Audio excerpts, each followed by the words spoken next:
అందరికీ మన ప్రభువును రక్షకుడైనటువంటి యేసుక్రీస్తు వారి పేరిట ప్రత్యేకమైన వందనాలండి.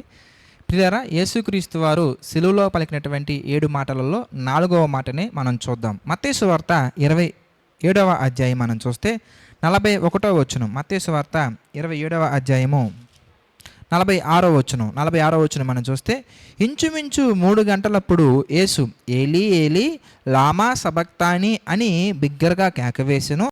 ఆ మాటకు నా దేవా నా దేవా నన్నెందుకు చెయ్యి విడిచితివని అర్థము. ఇదే మాట మనం మార్కు సువార్త 15వ అధ్యాయంలో కూడా మనం చూడొచ్చండి. మార్కు సువార్త 15వ అధ్యాయం 34వ వచనం మనం చూద్దాం. మార్కు సువార్త 15:34 మనం చూస్తే, 3 గంటలకు యేసు ఏలోయి ఏలోయి లామా సబక్తాని అని బిగ్గరగా కేకవేసెను. ఆ మాటలకు నా దేవా నా దేవా నన్ను ఎందుకు చెయ్యి విడిచితివని అర్థము. ప్రియమైనటువంటి దేవుని వారలారా, మనం గమనించాల్సినటువంటి విషయం ఏంటంటే, ఇది దేవుడేదో యేసుక్రీస్తు వారిని విడిచిపెట్టారని కాదు, అలాగని యేసుక్రీస్తు వారికి అవిశ్వాసం ఏర్పడిందని కూడా కాదు. అసలు ఆ మాట అనడానికే నోరు రావట్లేదండి. యేసుక్రీస్తు వారికి అది ఎలా మాట్లాడతాం మనం ఇంతకీ? మరి దాని అర్థం ఏంటో మనం ఆలోచించగలగాలి.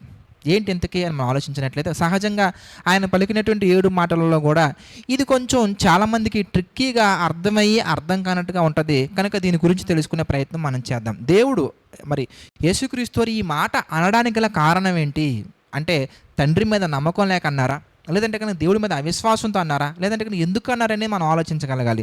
అందులో మొట్టమొదటి చాలా కారణాలు ఉన్నాయండి.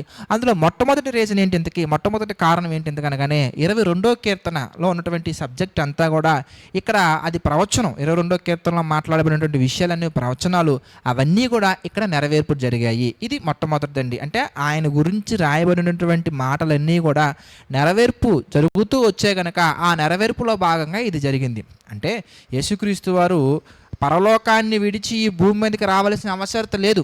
కానీ ఎందుకు వచ్చారు ఇంతకీ అనగానే, ఇదిగో ఆయన గురించి రాయబడినటువంటి మాటలు నెరవేరాలని. ఎందుకు రాయబడ్డా ఇంతకీ ఆయన గురించి రాయబడిన ప్రతి మాట కూడా ఎందుకు రాయబడింది అనగానే, రీజన్ నువ్వే, రీజన్ నేనే, రీజన్ మనందరం. ఆయన మన కొరకు ఈ భూమి మీదకి రావాల్సిన అవసరం ఏర్పడింది, కానీ లేదంటే ఆయన ఎందుకు వస్తారండి? ఆయన మన కొరకు మనుషుని పోలికగా పుట్టారు, కానీ లేదంటే ఎందుకండి? ఆయన మన కొరకు దాసుని స్వరూపాన్ని ధరించుకున్నారు, మన కొరకు తనను రిక్తునిగా చేసుకున్నారు, కానీ ఇంకా లేకపోతే ఎందుకు రావాలండి ఈ భూమి మీదకి? ఆయన మనల్ని ప్రేమించారు. దేవుడు మనల్ని ప్రేమించి తన కుమారుణ్ణి మనుషుని పోలికగా పుట్టేలా చేశారు. తన కుమారుణ్ణి మరి దాసుని స్వరూపం ధరించుకునేలా చేశారు. తన కుమారుణ్ణి రిక్తునిగా చేసుకునేలా చేశారు. కేవలం తన ప్రేమను వెల్లడిపరిచారు ఆయన. అదే మాట మనం చూడొచ్చు. రోమపత్రిక మనం చూస్తానండి, 5వ అధ్యాయంలో మనకు కనపడుతుంది. మనం చూద్దాం. రోమీయులకు రాసినటువంటి పత్రిక 5వ అధ్యాయంలో మనం చూస్తానండి 8వ వచనం మనం చూద్దాం. 8వ వచనం మనం చూస్తే, అయితే రోమపత్రిక 5:8, అయితే దేవుడు మన ఎడల తన ప్రేమను వెల్లడిపరుచుచున్నాడు, ఎట్లనగా మనం ఇంకనూ పాపులమై ఉండగానే క్రీస్తు మన కొరకు చనిపోయెను. చూసారు ఎంత చక్కగా ఉందో? అంటే అది ప్రేమ. ఆయన మన పట్ల ప్రేమ చూపించి తన కుమారుణ్ణి మన కొరకు త్యాగం చేశారు. అయితే ఆ త్యాగంలో భాగంగానే ఆయన ఇదిగో కన్యక ద్వారా ఈ భూమి మీదకి రావాల్సిన అవసరం ఏర్పడింది. అందులో భాగంగానే ఆయన ఎన్నో శ్రమలు అనుభవించాల్సిన అవసరం వచ్చింది. అందులో భాగంగానే ఆయన తను రిక్తునిగా చేసుకోవాల్సిన అవసరం ఏర్పడిపోయింది. అందులో భాగంగానే మనం ఆలోచిస్తానండి, ఆయనైతే ఏ పాపము చేయలేదు. యేసుక్రీస్తు వారు ఏ పాపము చేయలేదు, దూషింపబడి బదులు దూషింపలేదు. మనం ఒక మాట చూద్దాం. రోమపత్రిక మనం చూస్తే 8వ అధ్యాయంలో, రోమీయులకు రాసినటువంటి పత్రిక 8వ అధ్యాయం 3-4 వచనాలు కలిపి ఉంటాయండి. మనం చూద్దాం. శరీరమును అనుసరింపక ఆత్మను అనుసరించి నడుచుకొని మన యందు ధర్మశాస్త్ర సంబంధమైన నీతి నెరవేర్చబడవలనని పాప శరీరాకారముతో పంపి ఆయన శరీరమందు పాపమునకు శిక్ష విధించెను. చూసారా? ఆయన పాపము చేశారు కాబట్టి ఆ శిక్ష రాలా. మనం చేసినటువంటి పాపాలకి, మన బలహీనతలకి ఇదిగో ఆయనకు శిక్ష విధించబడింది. మరి ఇంకొక మాట మనం చూస్తే, కొరింథీయులకు రాసిన 2వ పత్రిక మనం చూద్దాం.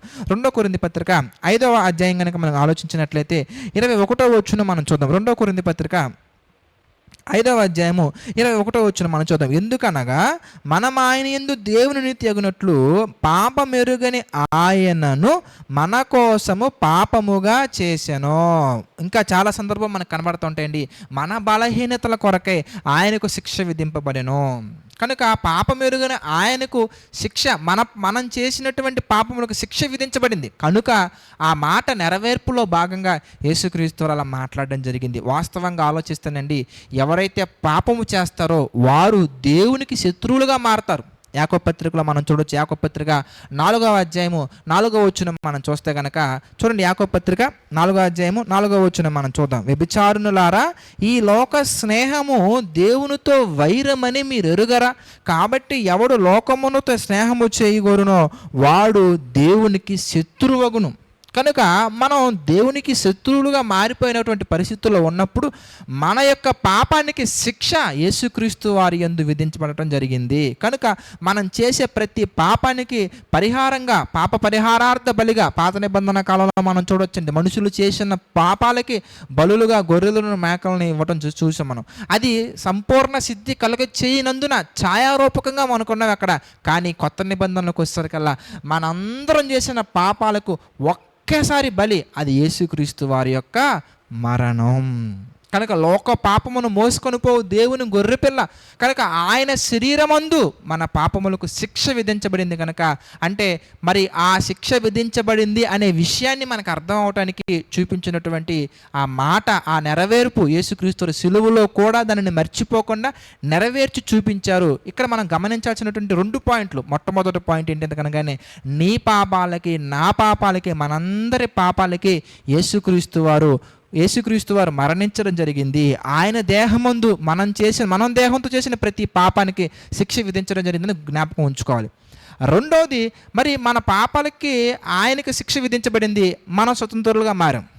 మనం మరణం నుండి విడిపింపబడ్డాం. మనకి మరణం నుంచి విడుదల కలిగింది, పాపము నుంచి విడుదల కలిగింది. దాని అర్థం ఏంటి? ఎంతకనగానే ఆ గ్రేస్, దేవుని యొక్క కృపను మనం ఆటకాయితనంగా తీసుకొని అగైన్ మరలా మనం పాపం చేయడానికి సాహసం చేసి వెళ్ళకూడదు. ఎందుకంటే ఒకసారి శత్రువుగా మారావు కనుకనే, ఒకప్పుడు నువ్వు దేవునికి శత్రువుగా ఉన్నావు కనుకే ఆ శత్రుత్వాన్ని తొలగించడానికి ఆయన చనిపోవాల్సిన అవసరం వచ్చింది. కనుక అగైన్ మళ్ళీ మనం పాపాన్ని ప్రేమించి మరలా మనం అదిగో ఆ శత్రుత్వాన్ని, దేవునికి మనకు మధ్య ఉన్నటువంటి ఆ ప్రేమ బంధాన్ని తొలగించుకొని శత్రుత్వంగా మార్చుకోకూడదని మనం ఈ సందర్భంలో జ్ఞాపకం ఉంచుకోవాలి. కనుక ఈ మాట నుంచి మనం ఈ 2 విషయాలు గుర్తుంచుకొని దాని ప్రకారంగా ముందుకు వెళ్ళాలని మనస్ఫూర్తిగా కోరుకుంటున్నాను.